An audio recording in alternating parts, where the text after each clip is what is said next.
Bien, en este video vamos a comenzar a estudiar cómo se diseña con Verilog y lo primero que tenemos que aprender a hacer es a desarrollar un módulo escrito en lenguaje Verilog.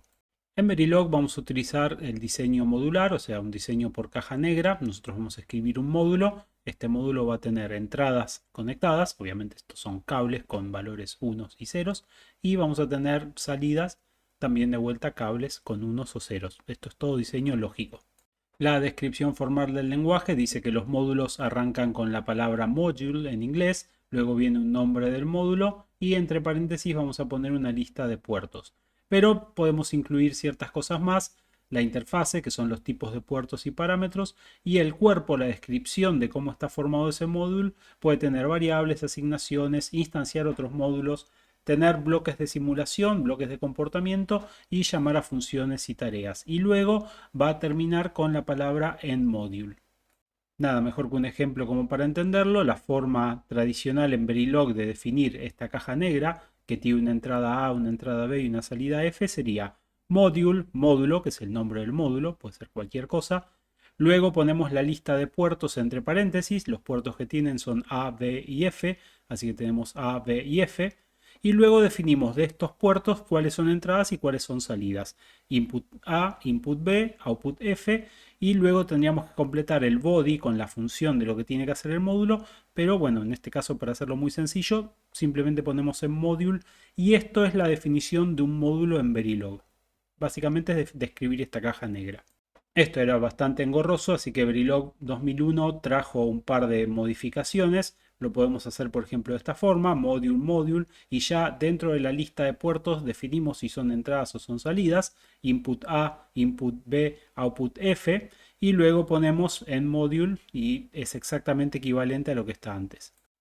Y podemos agrupar todas las entradas y todas las salidas. Entonces module, module, input son A, B y luego tenemos output, la salida F.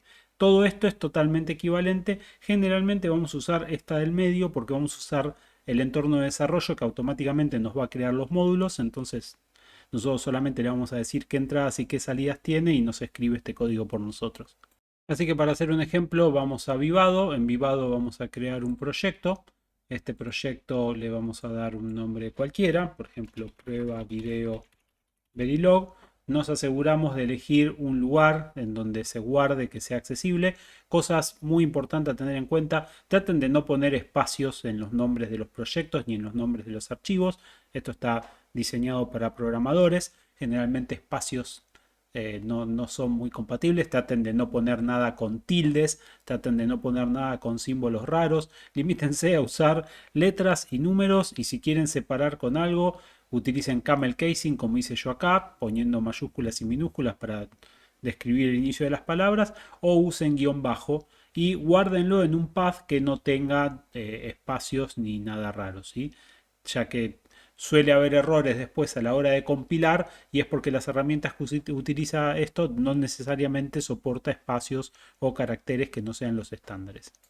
Así que creamos este proyecto. Nos va a preguntar qué tipo de proyecto vamos a crear. Siempre vamos a utilizar RTL, así que el que viene por defecto. Luego nos va a decir qué chip de todos los que soporta vamos a utilizar. En este primer proyecto no importa, eligen cualquiera, pero lo que vamos a ver es que cuando estemos trabajando en el laboratorio no tenemos todos los chips, así que vamos a elegir uno en particular. Pero ahora, para este primer proyecto o para cosas que nosotros queremos simular, no nos importa, agarramos cualquiera y esto nos va a crear un proyecto y nos va a dejar en la ventana de desarrollo con un proyecto vacío. Vamos a ver que no tenemos ningún archivo de código fuente, está completamente desde cero. Lo primero que vamos a hacer acá es desactivar algo que viene activado por defecto, que es la síntesis incremental. Esto lo aclaro ahora en este primer video, ya que es un error que van a tener seguro, se lo van a encontrar más de una vez. Eh, Sobre todo cuando empiezan a trabajar con Verilog, donde por ahí no definen bien la estructura del módulo desde un principio y la tienen que ir cambiando. El sintetizador incremental lo que hace es, dado que el proceso de síntesis es un proceso que tarda, que es lento, va a tratar de guardar como cosas que ya fueron sintetizadas para ahorrarles un tiempo en el futuro, pero en realidad les crea un problema porque si ustedes cambian mucho el módulo, todo eso que se presintetizó ahora no tiene sentido y empiezan a aparecer errores raros de cosas que no coinciden. Así que lo primero que vamos a hacer es apagar la síntesis incremental. Hasta que realmente no tengan mucha experiencia, les recomiendo no usarla. Para hacer eso van a donde dice Settings. Cuando se abre la ventana de Settings van a Síntesis y esto que dice Incremental Synthesis, Automatically Select, apretan los tres puntitos y ponen Disable Incremental Synthesis. Le ponen OK y entonces queda desactivada la síntesis incremental. Si estamos alguna vez trabajando en el laboratorio y ustedes me llaman que tienen algún problema, siempre lo primero que voy a revisar es si desactivaron la síntesis incremental, porque trae más problemas que soluciones cuando están empezando a trabajar con este lenguaje. Lo otro que les voy a recomendar que hagan es desactivar el código autocompletado, o sea, cuando empiezan a escribir algo que les sugiera autocompletar el código. Y el motivo de eso es que es bastante molesto porque no lo autoescribe, sino que lo sugiere, aparece un pop-up, es medio engorroso. Si lo quieren usar, lo usan, yo lo desactivo. Tienen que abrir acá, tienen que ir a Text Editor, Code Completion y Disable Code Completion, esa es la opción que yo elijo, ustedes pueden usarlo o no usarla.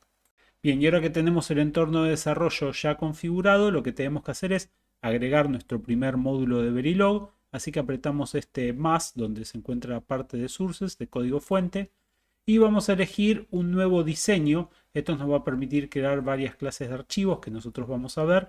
El que queremos crear ahora es un diseño en Verilog, así que Add or Create Design Sources. Le damos Next y nos va a decir, bueno, puedo traer algún diseño que ya tenga hecho en otro proyecto y lo puedo copiar acá o puedo linkearlo para que se encuentren linkeados varios proyectos. En este caso, como va a ser el primero que vamos a crear uno nuevo. Así que creemos algo muy sencillo como una compuerta AND. Así que vamos a escribir, nuestro módulo se va a llamar compuerta AND. Y ahora nos va a preguntar cuáles son los puertos que existen en esta compuerta A. Entonces vamos a generar una entrada A, por ejemplo, otra entrada B. Notemos que las seleccionamos como entradas y no son bases. Y luego vamos a tener una salida F, así que tenemos que elegir que esto es una salida. Y al darle OK, esto nos va a crear un archivo .b, un archivo .verilog.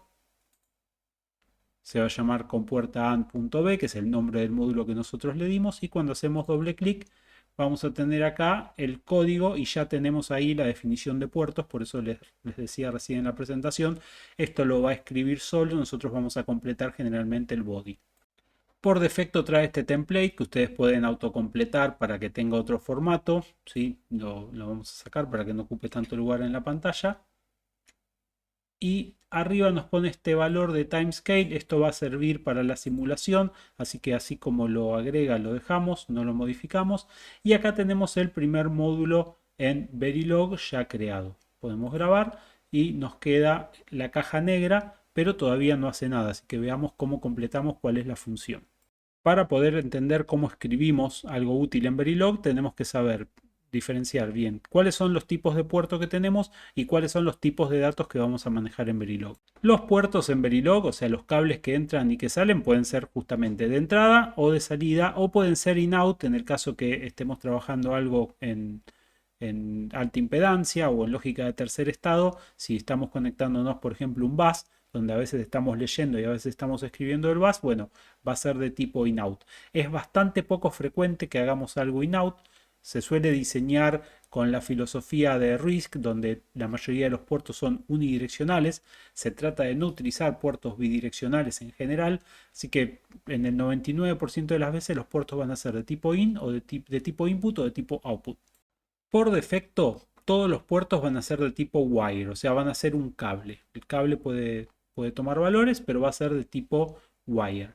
Van a existir valores de salida de output que se pueden definir como reg, como variable, como register, ¿sí? Vamos a ver que hay ciertos casos donde eso va a pasar, aunque no es lo más común. También podemos asignar un rango, tanto a la entrada al input como a la salida, como para el output, un rango del tipo XY. Estos rangos básicamente lo que van a definir son un bus, o sea, un conjunto de cables. Por defecto, los cables en los buses se van a tomar como sin signo, ya que al ser un bus es un conjunto de cables que se puede interpretar como un valor. Esos valores se van a tomar como sin signo, aunque podemos definirlos como sign si necesitamos hacerlo. Ahora, para estos wires o estos regs, ¿qué valores posibles les podemos dar? Y ustedes van a decir, bueno, es un cable, puede valer 0, puede valer 1. Bueno, en realidad no. Puede valer 0, puede valer 1, puede valer un valor desconocido, porque la lógica que escribimos está mal y genera un valor no conocido, o obviamente puede valer alta impedancia en el caso que tengamos una señal in-out y necesitamos desconectarnos del bus. Esto es los valores que soporta Verilog. En VHDL hay todavía más valores, pero bueno, en Verilog tenemos estos cuatro y valen tanto para Wire como para Reg. Los tipos de datos que podemos trabajar son los dos que ya conocimos para los puertos, que son Wire o pueden ser Reg, pero internamente dentro del módulo podemos tener enteros, variables de tiempo, variables reales, o sea, puntos flotantes, o variables string. Pero muchas de estas solamente valen cuando estamos haciendo una simulación o una descripción. Después no se pueden implementar en una FPGA. Estos que están en negrita, Wire y Reg, son los que siempre se van a poder implementar en una FPGA, así que son los que vamos a usar el 99,9% de las veces. Vamos a poder definir constantes. Las constantes son lo que conocemos como valores literales, son valores fijos que nosotros queremos asignar a un bus, por ejemplo. Bueno, también podemos asignarlo a un único cable, una constante de un único bit. Y se forman indicando la cantidad de bits que va a tener esa constante, ese valor literal, luego una comilla simple y la base en la que vamos a representar el número. Por ejemplo, si queremos definir una constante que sea 0110 en binario, lo que vamos a decir son 4, porque tiene 4 bits, comillas, la B que indica que el número a continuación se va a representar en bits y los bits que lo forman. Ahora, esta misma constante, que es el número 6, si lo vemos sin signo, bueno, con signo también, porque el bit de signo está en 0, la podemos representar como 4 comillas y definirlo en hexadecimal. Ponemos hexadecimal 6 y también vamos a estar formando el mismo número en binario.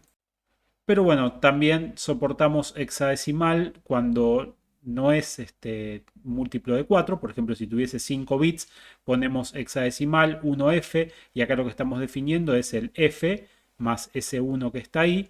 O directamente lo podemos definir en decimal, 5 comillas de 31. Estamos definiendo en decimal este mismo número que son 5 unos. Y ahora que ya conocemos cómo definir los puertos y los tipos de datos, bueno, veamos cómo implementar lógica combinatoria. La lógica combinatoria obviamente la vamos a aplicar sobre estas señales de entrada para generar un valor en la salida. Entonces vamos a utilizar operadores que nos van a servir para relacionar las variables de entrada con la función de salida.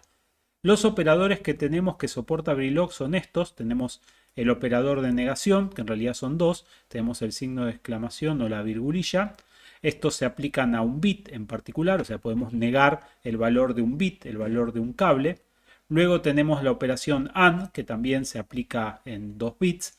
Vamos a utilizar el ampersand. El ampersand lo que va a hacer es, si ponemos A ampersand B, estamos aplicando la operación AND entre el cable de entrada A y el cable de entrada B. Y el resultado de esa compuerta AND se va a conectar a la salida F.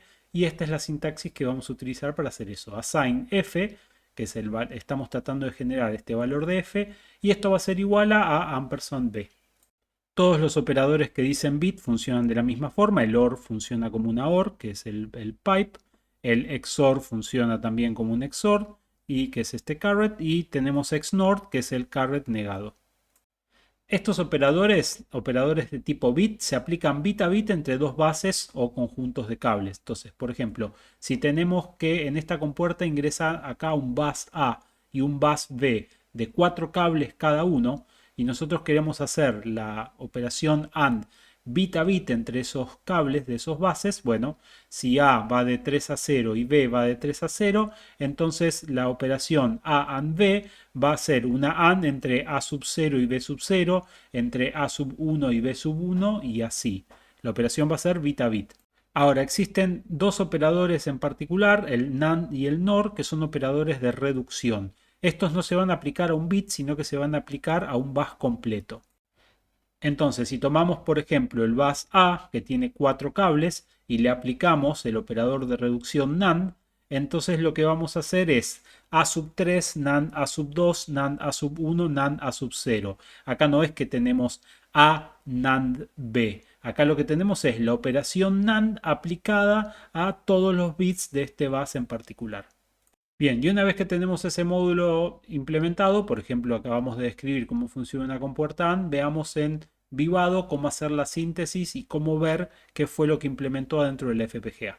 Así que volvemos al Vivado, ahora con una letra un poquito más grande. Lo que teníamos que hacer era una compuerta AND, así que assign F va a ser igual a ampersand B. Tenemos que tener en cuenta que Verilog es case sensitive, así que es importante respetar mayúsculas y minúsculas. Una vez que tenemos este módulo escrito, lo grabamos y vamos a ir a la parte que dice síntesis. Vamos a escribir run synthesis, vamos a apretar run synthesis. Nos va a preguntar, bueno, cuántos núcleos quiere utilizar para compilar. Acá estamos en un server, así que tiene 32 núcleos, así que va a ejecutar bastante rápido. Este es un proceso bastante lento, el de síntesis, ya que tiene que tratar de interpretar lo que nosotros escribimos y llevarlo a un circuito lógico. Así que dependiendo del diseño que nosotros hagamos, puede ser una tarea que le lleve bastante a la computadora y bueno, ahí nos encontramos con que tuvimos una falla. Cuando vamos a la parte de mensajes, vemos la falla y nos dice que este chip en particular que estamos utilizando no tenemos licencia para utilizarlo porque estamos usando la versión estándar que solamente soporta algunos chips. Así que está hecho a propósito para que ahora entiendan cómo vamos a cambiar cuál es el chip sobre el cual estamos trabajando. Así que dentro de Settings vamos a ir a General. Dentro de General vamos a encontrar cuál es el device por el cual estamos trabajando. Apretamos los tres puntitos y acá tenemos que elegir alguno de los que estamos soportando. Así que XC7S son chips Spartan 7, que esos son los de menos porte. Así que cualquier XC7S que elijamos, le damos OK, le damos Apply. Y ahora sí, vamos a correr la síntesis.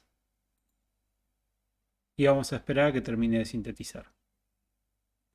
Mientras está sintetizando, vamos a notar que aquí arriba a la derecha aparece qué es lo que está haciendo, que está corriendo la síntesis. Y ahora que terminó de sintetizar, nos dice si queremos correr el proceso de implementación. El proceso de implementación es el que viene después de la síntesis. Lo que hace es va a ajustar ese diseño que nosotros hicimos para ese chip en particular. La síntesis es el proceso en el que toma lo que nosotros le damos en Verilog y trata de entender la lógica de lo que nosotros diseñamos, pero no lo adapta a este chip en particular, solamente trató de entender qué fue lo que quisimos implementar. Y luego viene el proceso de implementación que lo baja, lo modifica para que pueda correr en ese chip que nosotros acabamos de elegir. Todavía no vamos a ir a la parte de implementación, nos vamos a quedar solamente en la síntesis y vamos a abrir ese diseño sintetizado y nos vamos a encontrar con que va a tratar de interpretar qué es lo que nosotros hicimos. Nos dibuja la FPGA y básicamente qué partes de la FPGA va a utilizar, pero lo que vamos a hacer nosotros es aquí en la sección de síntesis vamos a abrir esto que dice Schematic y vamos a ver el esquemático de qué fue lo que interpretó. Y bueno, nos vamos a encontrar con una caja negra. La caja negra es una LUT. Ya del video anterior entendimos lo que es una LUT, ¿sí? Lo que era el CLB. Lo que tenemos es la entrada A, la entrada B y la salida F. Luego, cada vez que sea algo que se conecta al mundo exterior, le va a poner un buffer de entrada y un buffer de salida para adaptar la parte eléctrica a la tecnología que estemos utilizando, sea 3,3 voltios, 5 voltios, lo que sea, pero nuestro diseño lógico está en esta caja de acá que se llama LUT. Si queremos ver qué es lo que tiene la LUT adentro, hacemos clic en la LUT y acá en la parte de Properties de la LUT vamos a ver que el valor con el que se inicializó esa LUT es el 4 H8, o sea, está en hexadecimal, son 4 bits y el valor es 8. Recordemos que el 8 es 1, 0, 0, 0, y si leemos la tabla de verdad de abajo para arriba, 1, 0, 0, 0 es efectivamente una compuerta AND. Aquí les queda una presentación sobre cuáles son los pasos que tienen que seguir. Después de correr síntesis, abren el esquemático, van a ver la LUT. Si quieren saber específicamente todos estos componentes cuáles son, pueden abrir la hoja de datos de la FPGA, pero se van a encontrar con que esta es una lookup table de 2 bits. Esta lookup table va a tener una entrada I1, una entrada I0 y una salida O. Los valores de init 0, 1, 2 y 3 son los que va a tomar la lookup table. Y bueno, al ponerle en el init 4 hexadecimal 8, lo que estamos poniendo acá es un 1, 0, 0, 0, y esto se va a comportar como una compuerta AND. Si volvemos a repetir los pasos y en vez de utilizar el operador AND, utilizamos el operador OR y sintetizamos, vamos a ver que el esquemático es exactamente igual. Obviamente va a cambiar la tabla de verdad, porque la tabla de verdad de la OR ahora es 1, 1, 1, 0, o sea que es E. Y si vemos las propiedades de cómo se inicializó esa LUT, vamos a encontrar una E. Así que vemos que la FPGA es exactamente igual, lo que cambia es con qué valor inicializa la LUT y se comporta como una compuerta AND o como una compuerta OR. De ahí viene que esto es lógica programable. Implementemos ahora un circuito multiplexor. En el circuito multiplexor vamos a tener una señal de selección S, que puede valer 0 o puede valer 1, y dependiendo del valor, cuando S vale 0, la entrada A queda conectada a F, y cuando S vale 1, la entrada B queda conectado a F.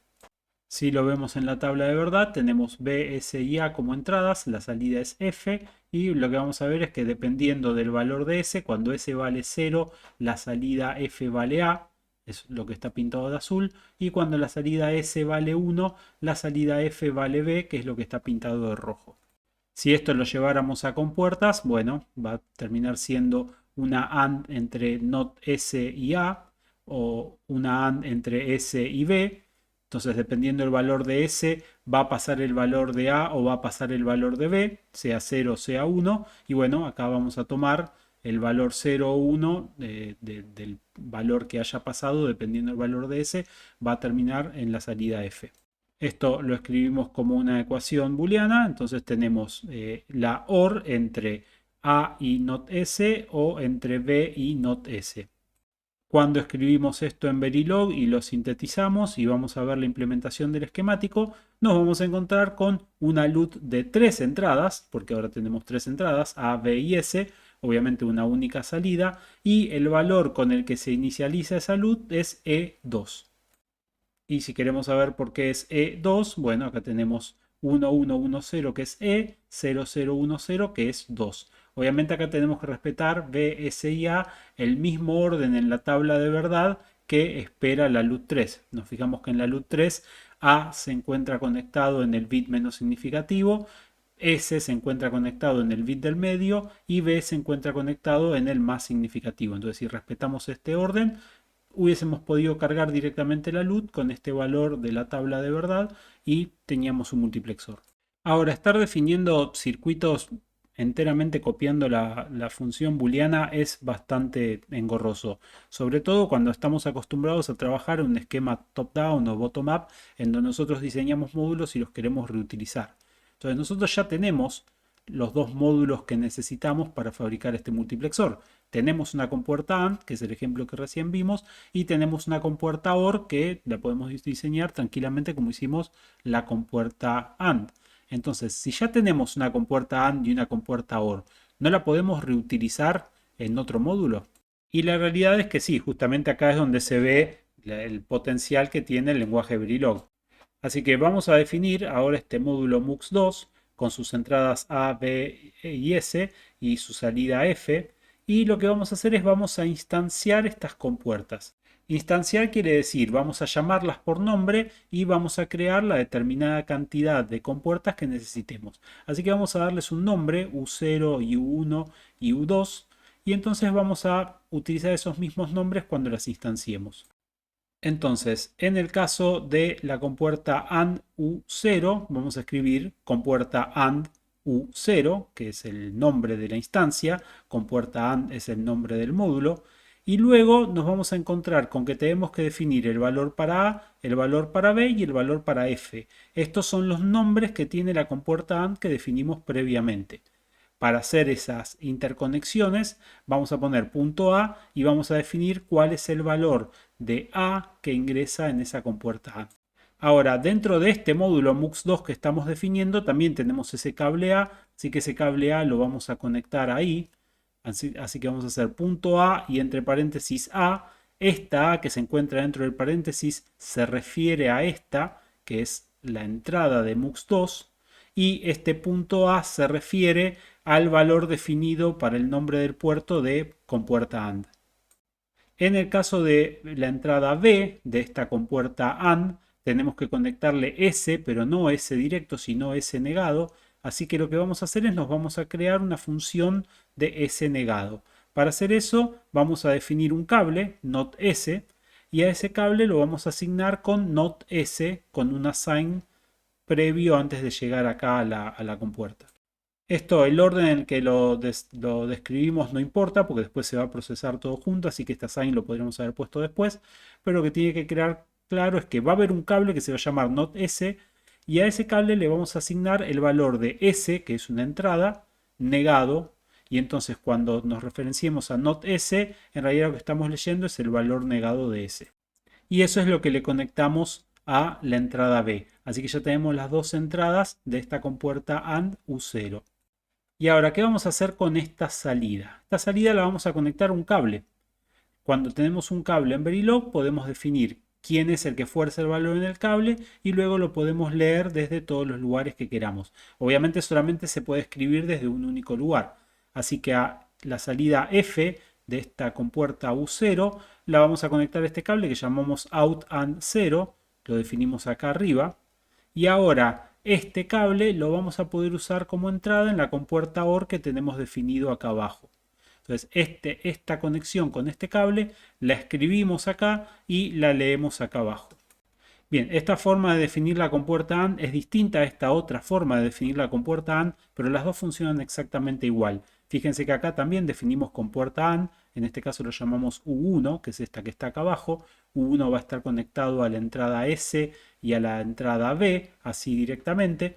Y en vez de estar poniendo el nombre de cómo hacer las interconexiones, si nosotros respetamos el mismo orden en el que fue diseñado el módulo de compuerta AND, entonces lo podemos conectar directamente. Conectamos B y S, que van a estar conectados a las entradas A y B respectivamente de la compuerta AND, y la salida F va a estar conectado a este cable OUT AND 1.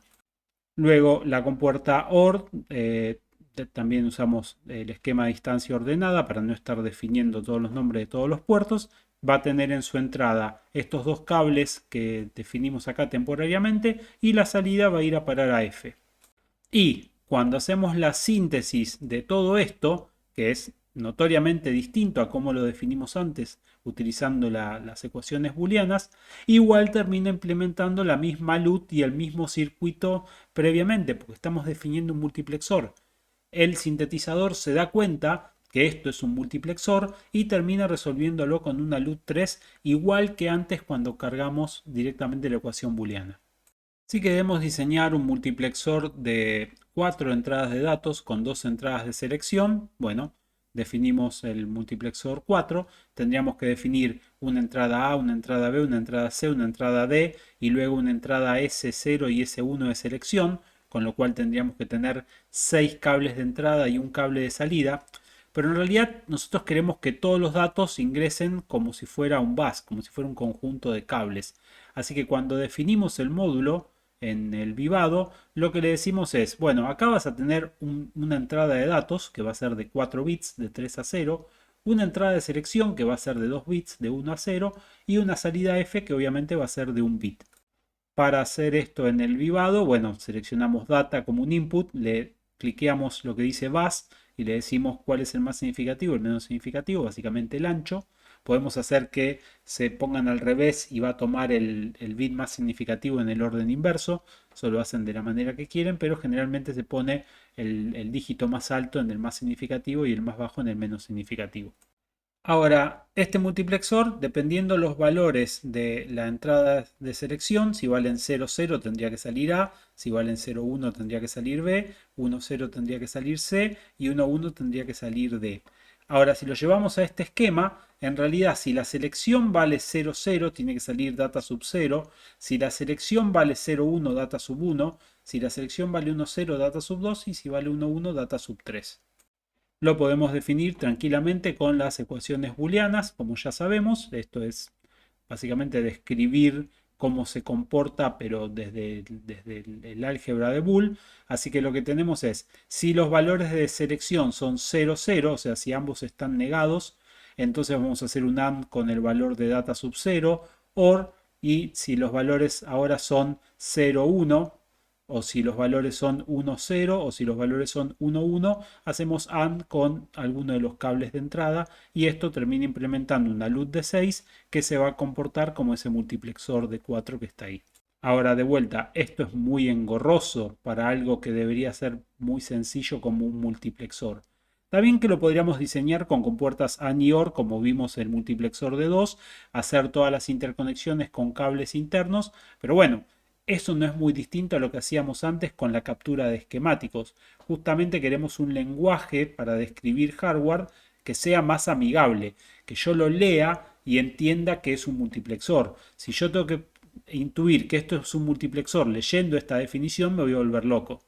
Así que Verilog permite hacer algo que se llama procesos. Los procesos se van a utilizar con lógica secuencial, pero acá los podemos utilizar de una manera un poco tramposa para definir lógica combinacional, ya que bueno, este multiplexor de 4 es enteramente combinacional. Todavía no vimos flip-flops. Así que para hacer esto mismo, este mismo multiplexor que antes definimos desde la ecuación booleana, volvemos a definir el puerto de entrada, data y cell. Ahora la salida le vamos a decir que es tipo reg. Esto lo copian así como está. Después vamos a ver cómo funcionan realmente estas salidas tipo reg.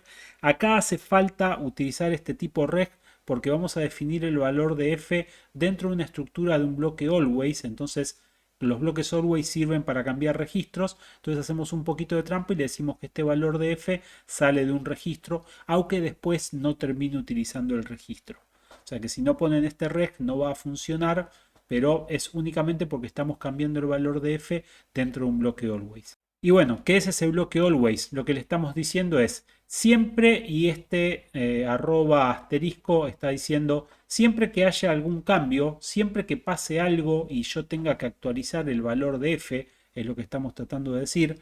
Ahora es muy probable que no entiendan por qué existe eso, pero cuando veamos lógica secuencial y entendamos bien cómo funcionan los bloques always, esto va a tener mucho más sentido. Cuando estamos definiendo lógica combinatoria vamos a definir siempre esta estructura. Always at asterisco, begin y end para definir internamente lo que va a ser este bloque always. Y acá vamos a tener dos casos distintos. Uno va a ser la estructura tipo case y la otra va a ser la estructura tipo if. Probablemente estén tentados a decir, y la if va a ser mucho más sencilla de entender, pero vamos a empezar por la case porque creo que es mucho más simple de entender. ¿Qué es lo que tenemos que hacer con un multiplexor? Dependiendo del valor de selección, vamos a tener que conectar a f un valor distinto de la entrada. Entonces esta sintaxis de case es case sobre la entrada a esta selección y luego vamos a definir todos los casos posibles. En el caso que la selección valga 0, 0, entonces el valor de f es data 0.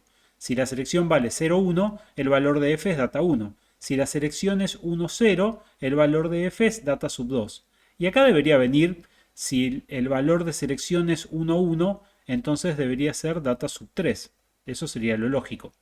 Ahora, lo que tenemos que pensar es que si bien nosotros sabemos que un cable puede valer 0 o puede valer 1, dijimos que hay 4 valores posibles para un cable. Puede valer 0, puede valer 1, puede valer desconocido o puede valer alta impedancia. Entonces, en Verilog vamos a tratar de siempre utilizar el valor default para que en cualquier otro caso, en cualquier caso donde el valor de selección sea desconocido o sea alta impedancia, tome un valor por defecto. Entonces utilizamos esto de default para que por default tome data sub 3 si es que llegó a pasar algo raro en los cables de selección. Por eso no se define 0, 1, 2 y 3, sino que se define 0, 1, 2 y en todos los otros casos le ponemos por defecto el valor data 3. La otra forma de utilizar procesos para definir lógica combinacional también arranca con otro bloque always, la definición del módulo es exactamente igual, y lo hacemos con ifs. Entonces, si selección es igual igual, y acá recuerden que esto hay que ponerlo como un literal, ¿no? Recuerden que el literal era la cantidad de bits, comillas, la base que utilizábamos y el valor. Entonces, si selección es igual igual a 00, entonces el valor de f tiene que ser esto. Si no, si selección es 01, f vale esto. Si no, si selección es 10, f vale esto. Y para todos los otros casos, que son los casos donde por ahí tenemos alta impedancia o tenemos un valor desconocido o tenemos 11 en selección, entonces asignamos data sub 3. No importa cuál de estos dos casos elijamos, siempre recordamos que cuando escribimos un valor de salida en un bloque always hay que definirlo como registra esa salida. Nos va a terminar implementando la misma LUT6 del diseño anterior donde describimos todo por ecuaciones booleanas. Esto es un lenguaje descriptivo de hardware, pero el hardware que implementa es el mismo en todos los casos. Entonces, es una herramienta útil para describir cómo funciona un circuito, porque yo leo esto y acá entiendo que según el valor de selección, el valor de f va a cambiar y los valores que van a tomar van a depender de la entrada. Entonces yo entiendo que esto es un multiplexor. Leyendo esto, lo que estoy seguro es que no entiendo que era un multiplexor leyendo las ecuaciones booleanas. O sea, me iba a llevar un ratito entenderlo. ¿Sí? Y si seguimos esta secuencia, bueno, es un poco más secuencial, pero también entendemos qué es lo que está haciendo el circuito. Pero independientemente de cómo se lo describimos, el sintetizador va a entender qué es lo que nosotros queremos hacer, siempre y cuando no hayamos cometido algún error de sintaxis, y va a implementar el mismo multiplexor en una LUT. Y ya para terminar, vamos a ver un ejemplo más de lo que se conoce como asignaciones condicionales, que nos va a permitir de una manera muy sencilla hacer codificadores y decodificadores. Una asignación condicional, esto no va a utilizar un bloque always como el que acabamos de ver recién, es una sintaxis de asignación combinacional en donde vamos a utilizar assign, el nombre de la salida o del cable, esto también podría ser un cable interno. Vamos a poner una condición seguida del signo de interrogación y luego vamos a tener que poner qué valor le vamos a dar si es verdadero y qué valor le vamos a dar si es falso. Por ejemplo, assign s, esa es una salida, si dentro de un determinado bus de 7 bits encontramos que el valor de ese bus es este valor, entonces s va a valer un 1. Si no es exactamente este valor, entonces s va a valer un 0. Ahora, si va a valer un 1 cuando es verdadero y un 0 cuando es falso, bueno, directamente podemos evitar poner esto. Hacemos assign L y ponemos la condición y ya automáticamente le va a asignar un 1 a L cuando esto es verdadero y un 0 cuando es falso. Ahora, estas condiciones pueden ser complejas, no hace falta que sea una condición simple como acá que es una comparación.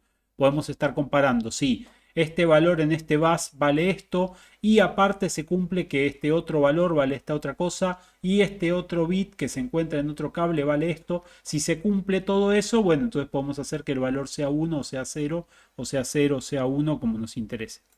Y acá tenemos un ejemplo de un decodificador donde ingresa un valor en binario y vamos a tener 4 salidas, donde una se va a poner en 1 dependiendo de cuál es el valor que tiene este decodificador que está acá.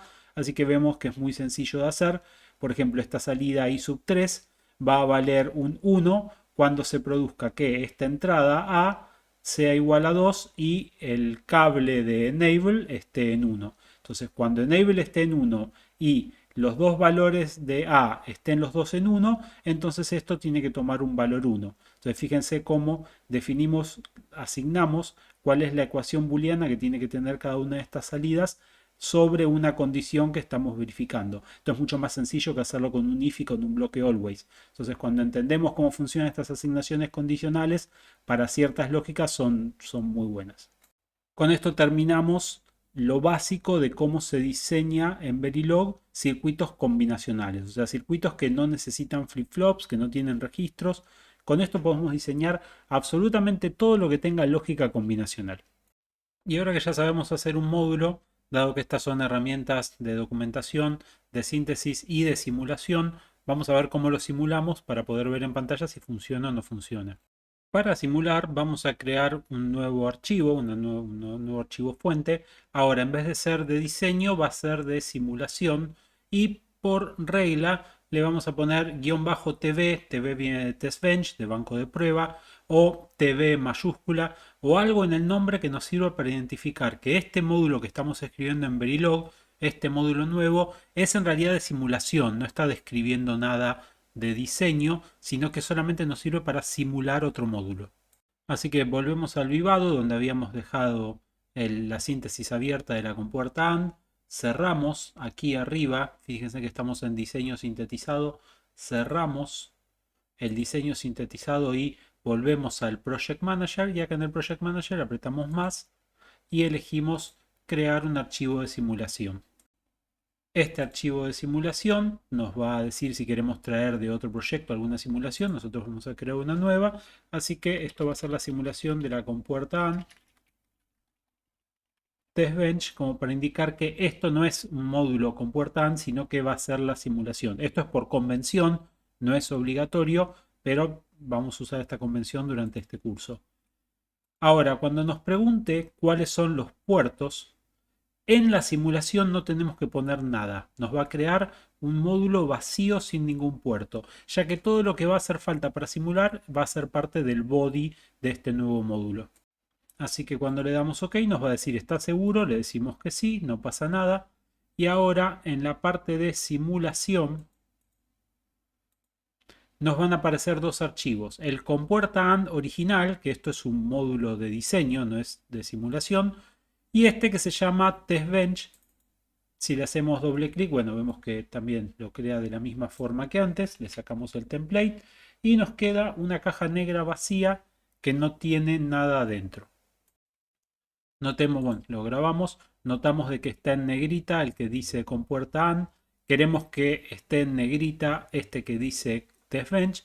Así que le hacemos clic derecho, Z stop. Y nosotros podríamos tener varios archivos de simulación. Con Z stop vamos a elegir cuál es el que queremos que sea el top, el que tiene que simular. En el caso de la simulación, lo que vamos a hacer dentro de este nuevo módulo es instanciar el módulo original que queremos simular y hacer la conexión con señales que nosotros podamos controlar. Ahora, esas señales que podemos controlar van a ser de dos tipos: señales que queremos escribir o señales que queremos leer. Entonces, si tenemos una compuerta AND y esa compuerta AND tiene una entrada A y una entrada B, nosotros en la simulación vamos a querer forzarle valores en A y en B. Entonces, esos son valores que nosotros queremos escribir. Por ende, tienen que estar conectados a señales que podemos escribir. Señales que podemos escribir son de tipo reg, así que vamos a poner reg A, B y los vamos a conectar a las entradas A y B de la compuerta AND.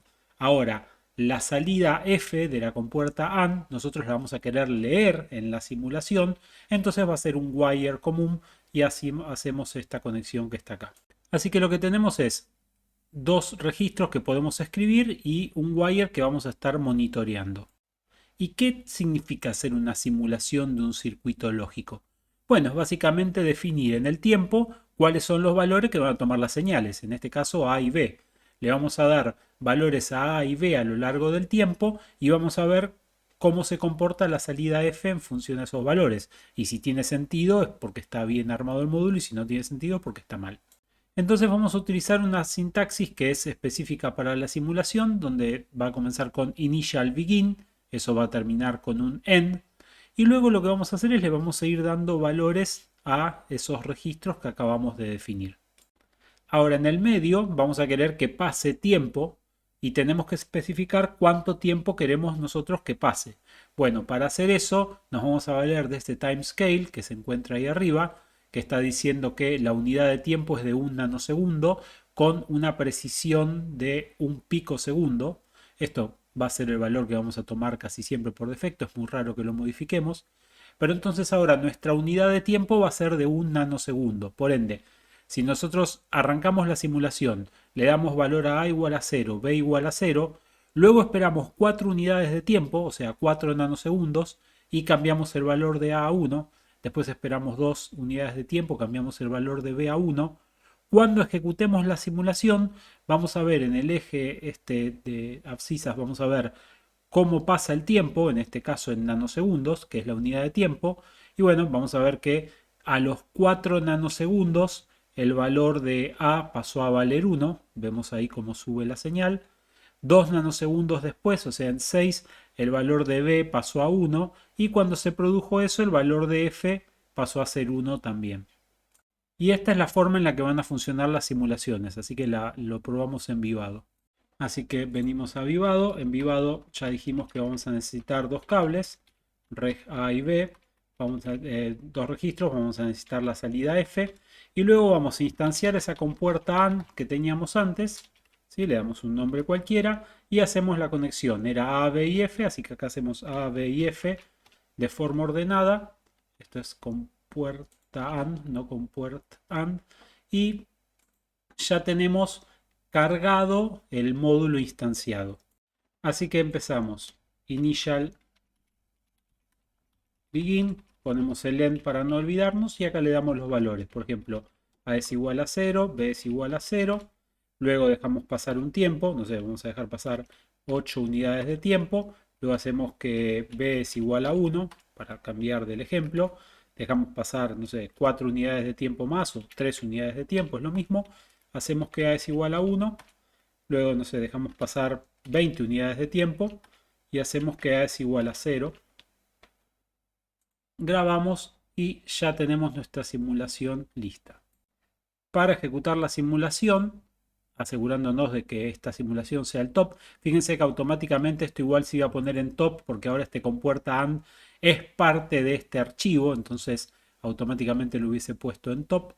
Vamos acá a la parte que dice Run Simulation y nos va a ofrecer 5 opciones. Uno es el Behavioral Simulation, que es una simulación que va a tratar de simular lo que nosotros escribimos, pero que no va a tener en cuenta si pudo ser sintetizado o no. O sea, si no se puede sintetizar, no lo va a poder simular, pero no va a tener en cuenta cuestiones particulares que surgen después de la síntesis y tampoco va a tomar en cuenta cuestiones particulares después de la implementación.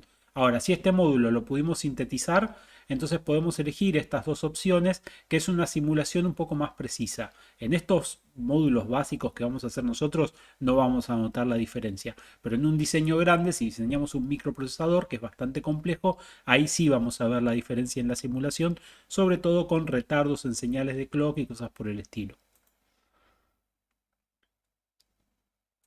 Así que bueno, corremos la simulación, Run Simulation, Run Behavioral Simulation y esperamos a que empiece a correr. Cuando termina de correr nos va a presentar con esta pantalla.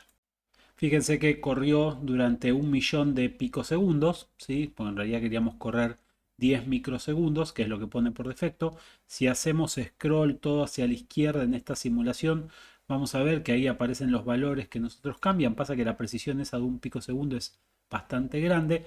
Así que lo que podemos hacer es, cuando nos entrega la simulación, apretamos este botoncito que hace Zoom to Fit y todo lo que simuló lo va a hacer entrar en este rango de pantalla. Y ahí vemos que al principio están los valores que nosotros le fuimos introduciendo en la simulación y vamos a ver la salida. Bien, entonces nos podemos acercar ahora con el más del zoom y acá lo que vemos es cuando pasaron esta cantidad de 8 nanosegundos, la señal de B se fue a 1, que es lo que habíamos escrito en la simulación. Luego 2 nanosegundos después, la señal de A se fue a 1 y vemos el valor de F. Y esto dura durante, creo que 20 nanosegundos le habíamos dado. Y luego baja todo a 0. Así que esta es la herramienta principal que vamos a utilizar para simular. Sobre todo si no tienen las FPGAs en sus casas para practicar, van a utilizar el simulador como herramienta para hacer todos los trabajos prácticos que les vamos a ir asignando. Y para terminar con esto de la simulación, vamos a ver un par de funciones auxiliares que vienen para hacernos más fácil el trabajo de simular y de verificar el diseño que hayamos hecho sea correcto o no. Así que estudiemos un par de herramientas que nos da el lenguaje Verilog. Si bien es lindo ver las señales que suben y bajan, si tenemos un diseño complejo que está simulando durante una cantidad de tiempo muy grande, por ahí a nosotros nos interesa ver todos los valores de las señales en un archivo de texto para que después podamos encontrar ciertas condiciones o podamos hacer un control F y encontrar algunas marcas en particular que nos interese. En ese caso vamos a utilizar una sintaxis que es muy parecida al printf de C. Lo que vamos a hacer es la misma definición del módulo, pero vamos a llamar a una función que se llama monitor. Fíjense que esto está como en paralelo en otro bloque initial begin y end. Este esta función monitor, pesos monitor, va a recibir un texto, ese texto está en un formato parecido al del printf y luego le vamos a pasar cuáles son las variables que queremos que se impriman cada vez que se dispare esa función que se llama monitor. La función monitor se va a disparar cada vez que se produzca un cambio en alguna de estas variables de entradas, A, B o F. ¿Sí? Acá, bueno, unas van a ser cables de entrada del módulo, otros van a ser de salida, pero para la función monitor, cada vez que se produzca algún cambio, entonces va a escribir lo que nosotros definimos en este texto que está acá.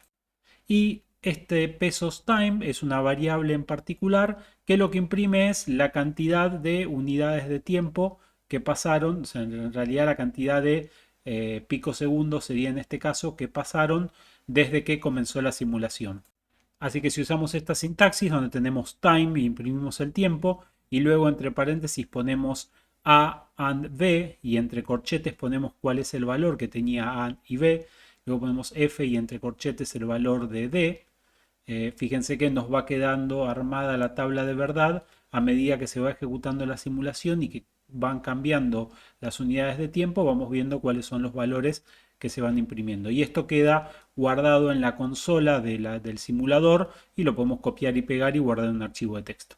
Y si no queremos que eso se esté ejecutando permanentemente, sino que queremos, en un caso particular, nos interesa saber cuáles son los valores que tenían las señales, bueno, en vez de usar el monitor, usamos pesos display, tiene el mismo formato, o sea, tiene pues un texto que define el formato y luego las variables. También podemos usar time.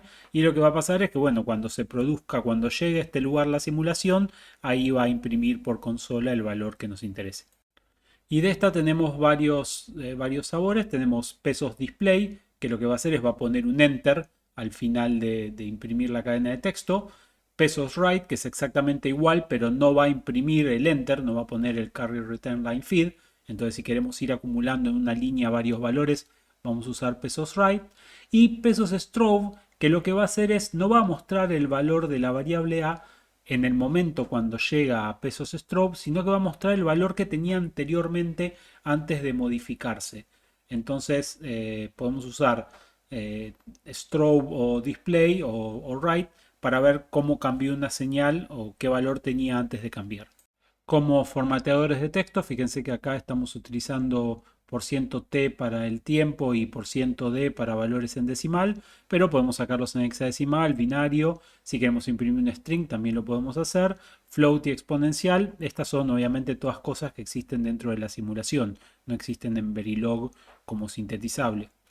Y ya para terminar, existen funciones aparte de estas que vimos acá de ejemplos, como fopen, fclose, fmonitor, fdisplay, o sea, las que vimos más open y close se pueden correr con F y la única diferencia es que en vez de imprimirlo por consola, directamente imprimen a un archivo de texto, entonces corremos la simulación y no tenemos que estar copiando y pegando de la consola, ya directamente se escribe un archivo de texto.